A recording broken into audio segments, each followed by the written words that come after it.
Hello and welcome to the Plaid Sheep Oracle. This is a collective reading that wanted to come through today. I think probably because the Cancer new moon was yesterday, and then today the moon and Venus meet in Cancer.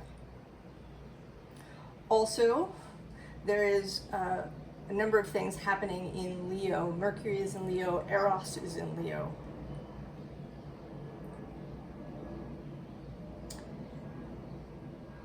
In this session's reading, Cancer and Leo seem to have relationship to each other.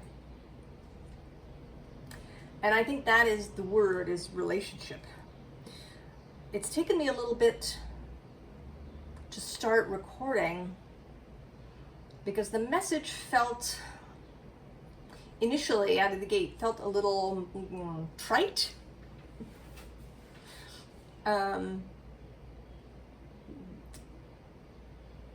Cliche, perhaps. But I'm just going to start and go. And we'll see where we get to. There's all kinds of things that are going to get woven into this. So, first card, God don't like ugly. It says nastiness, clash, strife, resentment, argument, spite, grudge, revenge. I would add bitterness to that. And then the two cards at the top and bottom of the deck are how's your mom and them? Your people, reach out, strong roots, connection, presence, reunion, foundation. And holler. Communication, honesty, courage, sharing, revelation, surprise news, text, and phone call.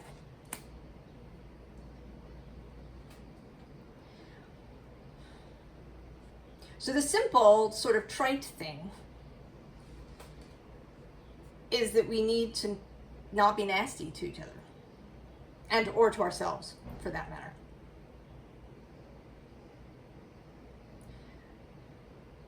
And that is, I think it's an underlying shadow that appears in many of the signs. I think the shadows of signs often have to do with relationship and how we conduct ourselves. Of course, everything, I want to say everything is relationship. This and that, and how they interact with one another.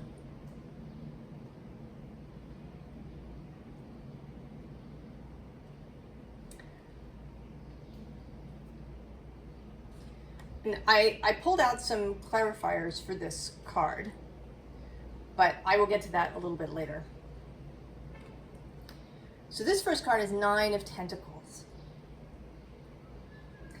And below that, 7 of Pentacles, and then actually the moon. And what this wants to talk about today is that I have sometimes said in the readings that what we're really after is feeling better. We all just want to feel better. But today I want to say that that is just the first step. That once we feel better, then there is a space for expansion. You know, and Maslow's hierarchy of needs kind of talks about this. The idea that you need to fulfill a bunch of needs before you can sort of self-actualize. And I want to apply that to really to the emotional sphere. You know, yes, of course, we want, we want to feel secure in our physical lives. But I think even before that, I actually think that Maslow's hierarchy of needs needs to start with another layer underneath. which is to feel in connection. Because if we don't have that, then it actually doesn't matter if we have enough to eat and someplace to live. We can see that, you know, in news stories. There were, if you're old enough, you may remember there was a whole news cycle about these poor children in Romania who were in orphanages where they didn't really get any care. I mean, they got fed and they got changed and they were clothed and these things, but nobody gave them any affection. They weren't held.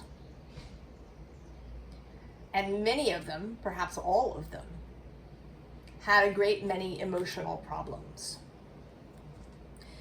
People who are put in solitary confinement and lose their minds. They have everything. They have food and water and warmth and everything. But it's not enough.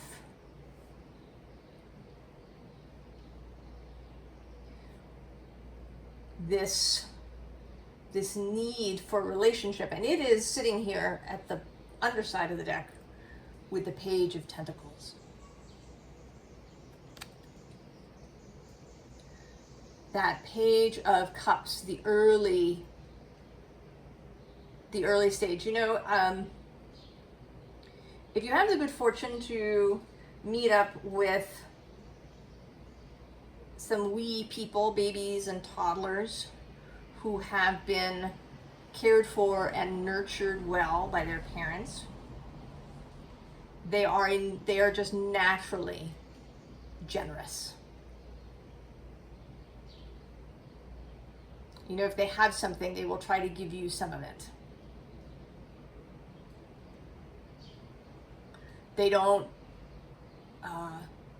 feel defensive about that. That is the natural state of humanness. To be generous.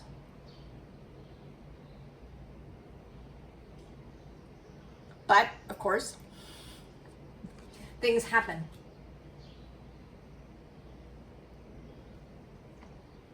So what this wants to say with this card is that relationship, the ways that we enter into relationship with everything, not just other people, but everything, is key.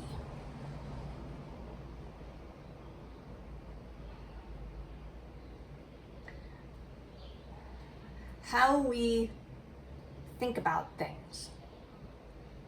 But I'm sort of getting ahead of myself. So once we have that feeling better, once we come back to ourselves, once we really understand who and what we are, then we get the Ace of Combustion, the Ace of Wands, the new idea, the new spark. You know, we all want to enter, right, the new earth, the better timeline, all of these marvelous things. But we have to be in right relationship with that and with everyone else, with everything else.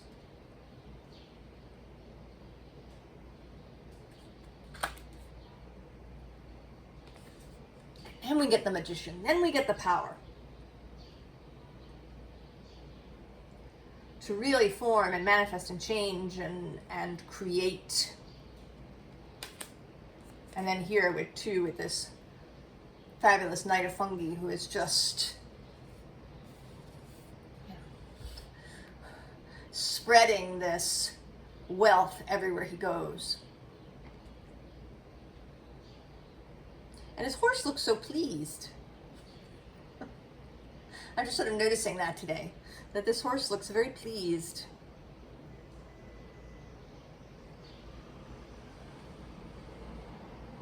And these people over here, I think maybe they start out a little bit defensive. I'm almost feeling this sort of Jesus energy happening here.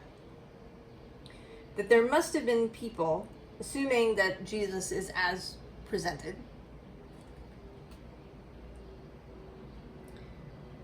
they were wary. You know, this guy who's just wandering around healing people and creating loaves and fishes and turning water into wine and all of these, you know, there's this, right, that there's just this innate generosity. Even if these things didn't necessarily happen in that way, then maybe they are metaphors just for his generosity of spirit.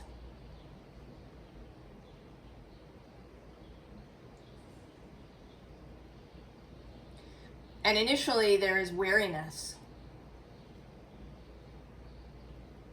But one has faith that over time these three, and there was just 11:11 on the timer, will come to realize that he's genuine, that he's sincere,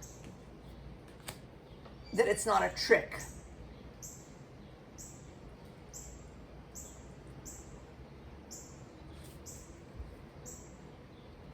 So then we have Beaver Spirit, and this too feels very generous today.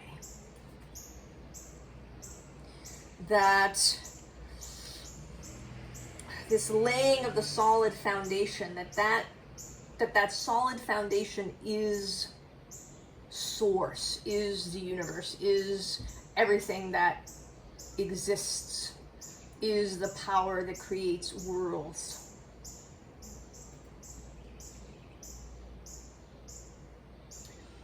And how I've sort of, the way some of this is coming out is through something that I read this week.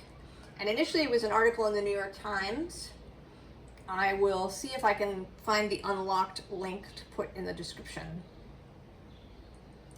That's all about scientists beginning to find microbial life, not just in water deep beneath the earth, but in stone. Microbes that live in the rocks. Microbes that convert rock to metal, and it's, the whole thing is fascinating. And the article comes from, it's a sort of an excerpt, an adaptation from a book. And the title of the book is Becoming Earth: How Our Planet Came to Life. The author is Ferris, and I hope I don't butcher his last name, Jabr, J-A-B-R. And that is an Arabic word meaning predestined fate.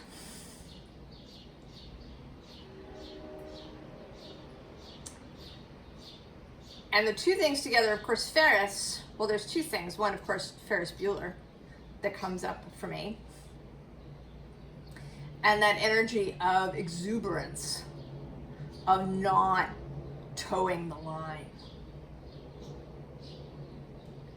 And also Ferris wheel, and wheel then takes me to the wheel of fate, the wheel of time.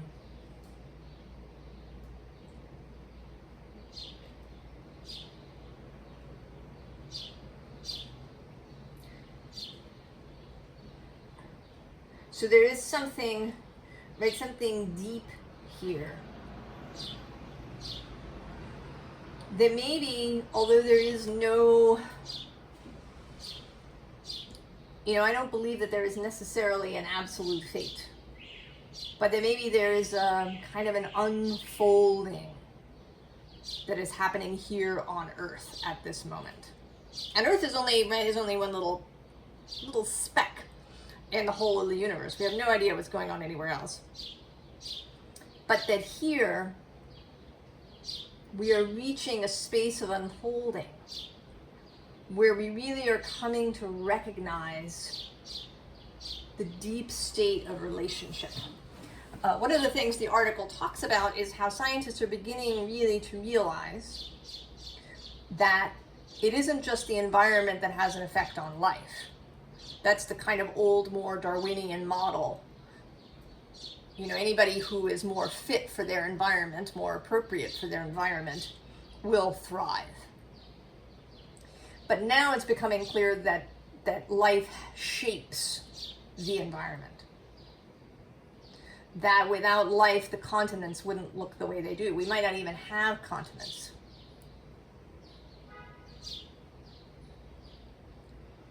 That there is so much that we cannot see, that everything is so deeply interrelated.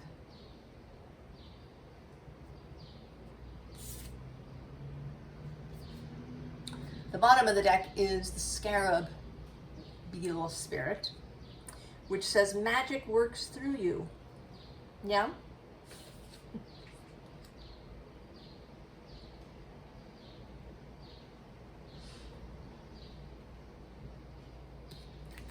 And then we have ant spirit, time to collaborate. That speaks for itself. And chameleon spirit. And we're going to ignore the act as if. And this is actually a discernment card. When to blend and when not to.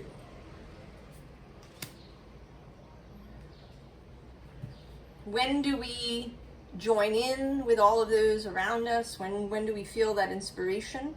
And when do we step back and say, no, I don't agree with that.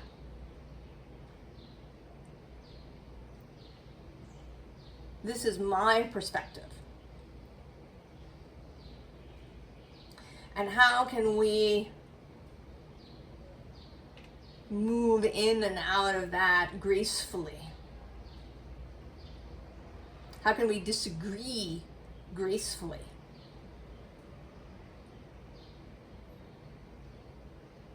Right, again, this relationship. The other thing, of course, is the nodes are in Aries Libra at the moment. And this new moon that we just had was roughly square the nodes.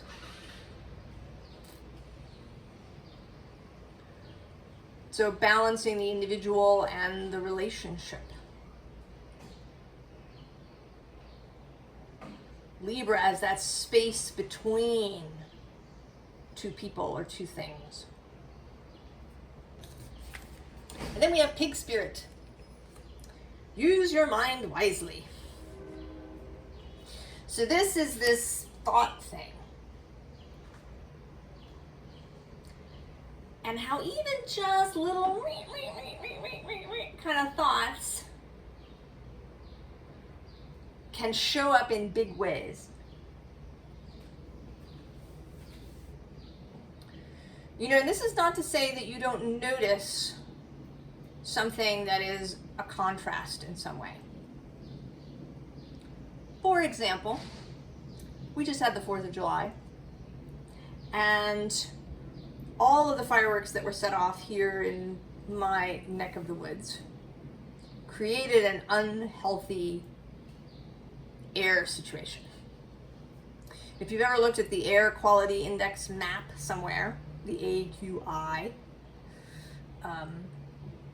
anywhere from 0 to the upper 40s up to 50 is considered good, and then you get a little unhappy from 50 to 100, and then it's unhealthy, and then it gets worse from there. Well, we went all the way to 196 because of the fireworks and the fact that the air was really humid and was holding on to all of this stuff. And I thought about that all day long. I didn't just notice it and then, know that it was true, keep the windows closed, but not keep my mind on it. I thought about it repeatedly throughout the whole day.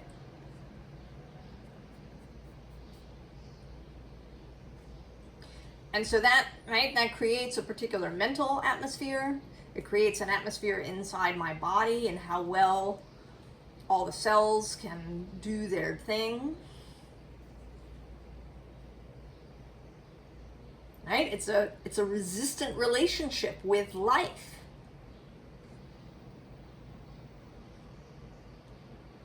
And this is something I've actually been noticing over the course of this whole last year. How much I do that. And often it's just little niggly things. But they just, show up in my mind repeatedly. So really being mindful and getting that under control. Using the mind wisely. What do you think about? And not just really consciously, but right, those little thoughts that show up through the day. Cleaning that up.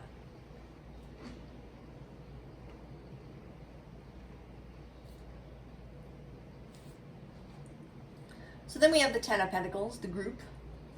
And right below it is Justice, Libra. Relationships within the bigger group. Every bigger group.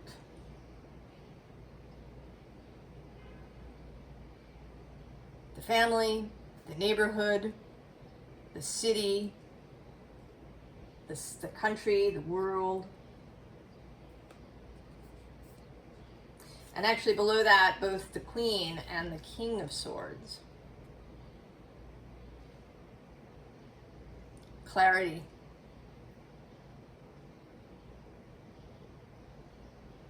This is not to say that you don't, right, that you choose to not see people clearly. You do, but you really see them clearly. So all of them. So maybe you can acknowledge that they do this thing that's not so great. But then they do this other thing that's really great. How do you come into relationship with that so that you can nurture the really great thing?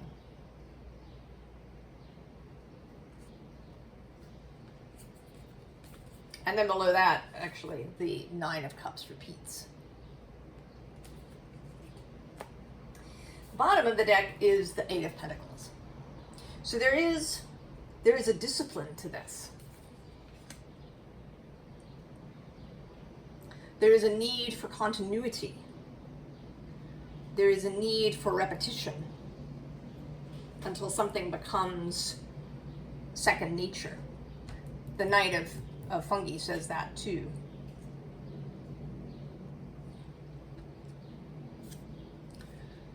Then we have this Three of Swords.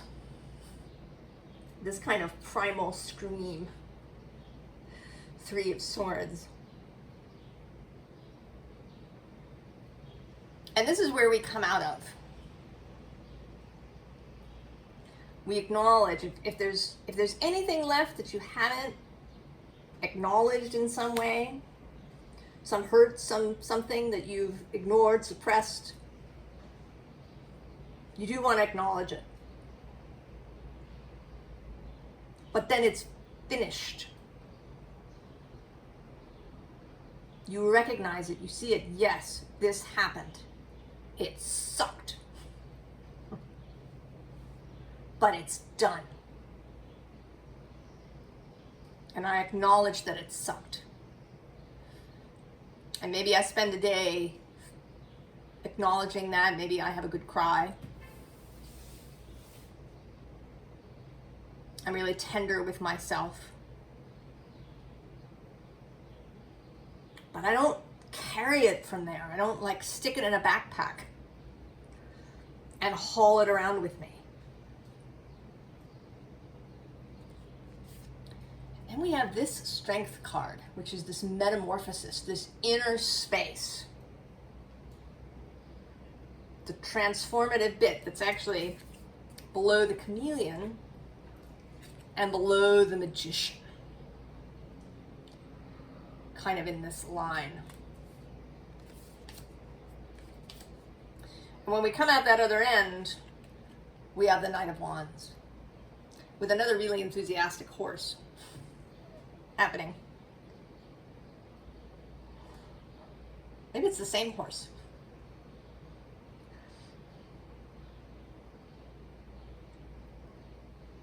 This Knight of Wands that also has kind of a Four of Wands feeling, because there's Four of Wands that she's sitting inside of.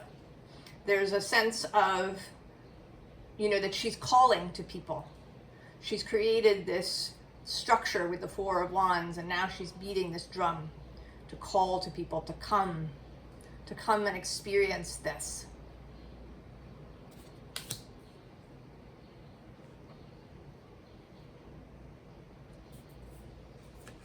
And then we have Uncharted Sea.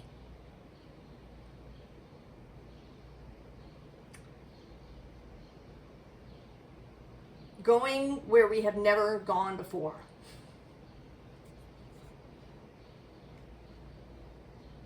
The past is not a map to the future. I don't care what happened the last time Pluto was in Aquarius. I don't care what happened the last time you had a Saturn return, or Saturn squared your Sun from this position. I don't care. Let that go. And believe me, I know. It likes to come up for review. It's tempting. Because we want a heads up. We want to have a sense of what it is. Let the wheel turn into its next space. Don't hold the wheel back. Try to turn it back to a previous space. The two cards at the bottom of this deck are Exposed and Revealed and the Oracle's Gift. So the only way to see a little bit ahead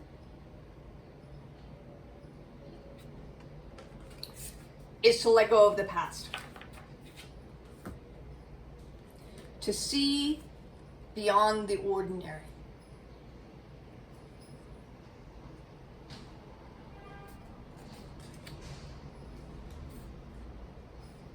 And then we have this Earth Magic card, came out in Virgo's reading. Here it is the beginning. It's the first card in this deck. Taking first steps into the new.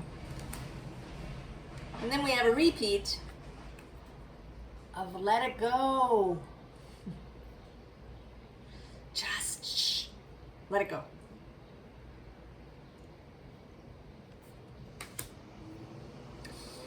Now, I'm going to talk a little bit about the clarifying cards for this first card. The bottom, or rather the face-up part of the deck, is the Nine of Swords. So all of the things that might make us bitter, resentful, nasty, clashing,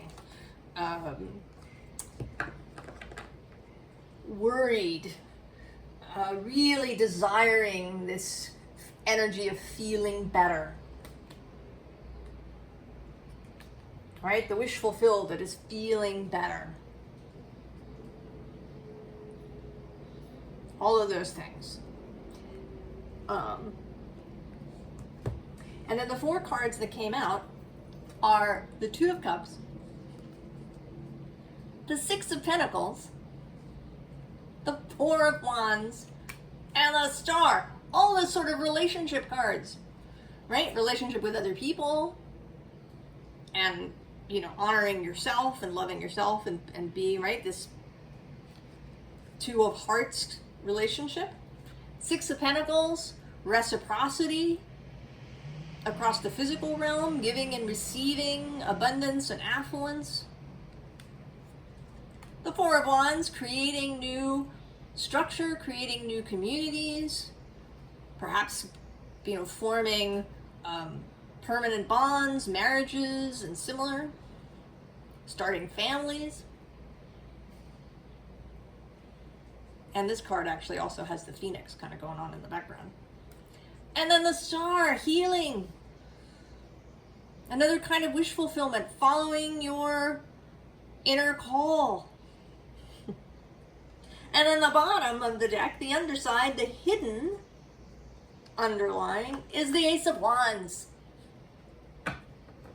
Ace of Combustion.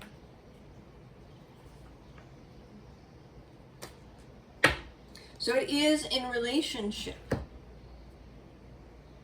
that all of this becomes possible.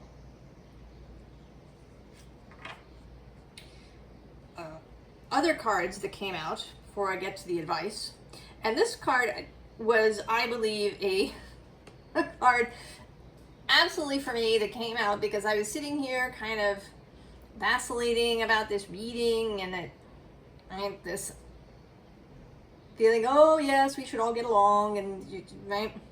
Was I really seeing what I was seeing? Well, I got Witch. The magic you seek is inside of you, let it flow. Yeah. Just say what you see for the love of tarot. And then the two cards here at top and bottom have to do, or actually I should say 3 cards. We have this Maximus card, which says, how can you feed others when your own table is empty? And below that, in contrast, is Ubuntu, right? Which is, we are. I am because we are.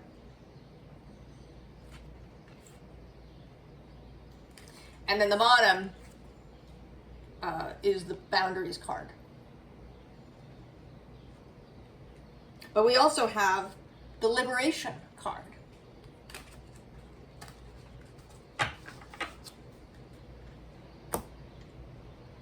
Relationship with self and other. I wish I had a different word. Communion?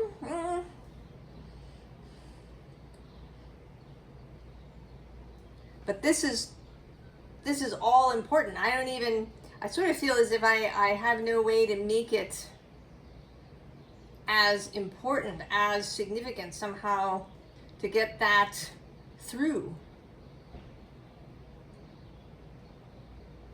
So then the advice specifically.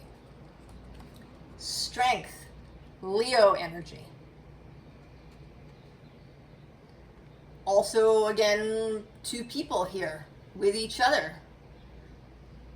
Clearly, really with each other.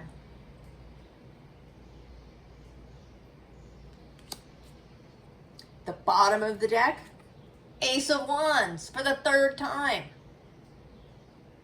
Keep that in mind, keep that image.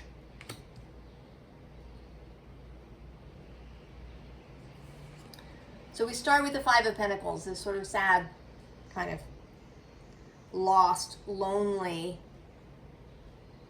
out in the cold energy. But then we get the Knight of Pentacles. Generosity of spirit.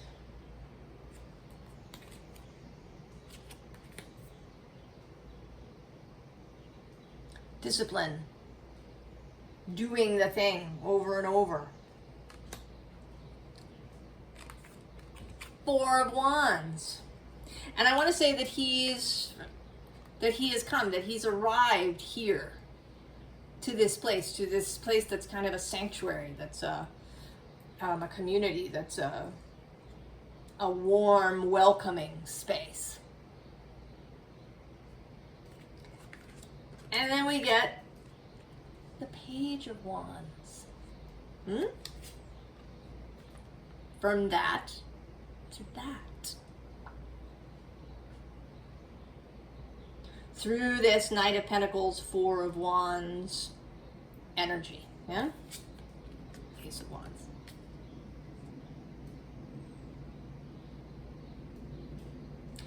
A last card that came out. It's like, oh, I felt like there was something else. Was from my goddess and animal, combined goddess and animal spirit knowledge decks. Can you guess? The Lion. I don't think this card has actually ever come out before. I don't use this deck very often. And I've seen this card, but I don't think that it's ever come out in a reading. And here he is.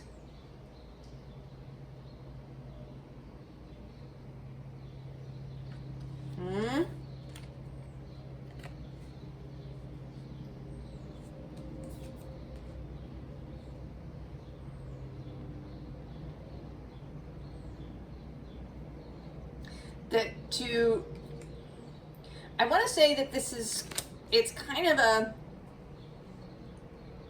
right, it's a combining of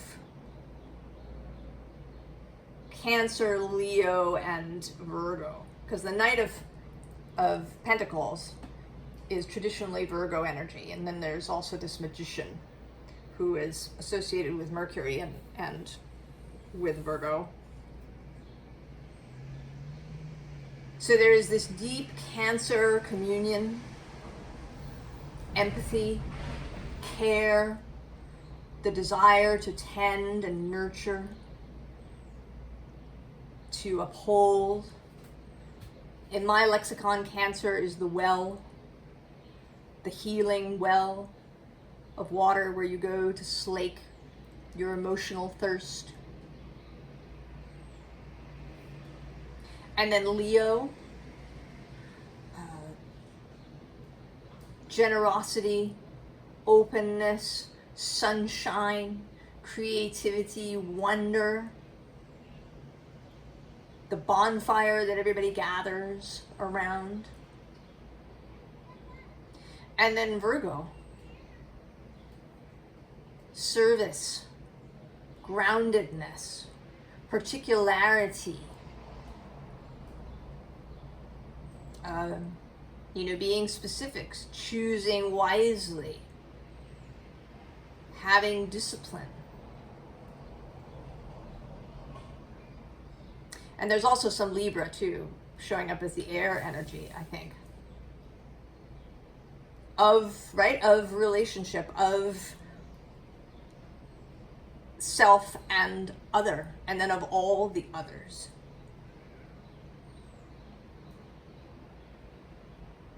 And how we fit into that. And how everything is about relationship.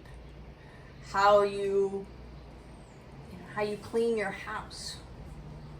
How you tend to your own body. How you speak to people. How you walk upon the earth.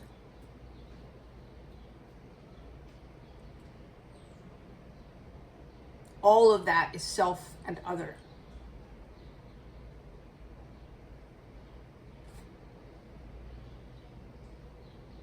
So I think it made sense. I do.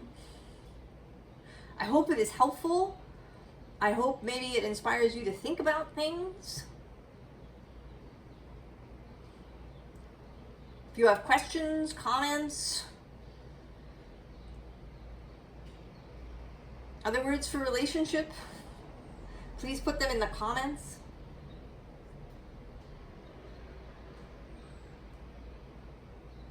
Because it's always, sometimes I send these things out into the world and I don't know what happens to them and how they land. But I wish you, all of you, the very, very best. And I wish you beautiful and harmonious and intriguing relationships. I will see you next time. So long.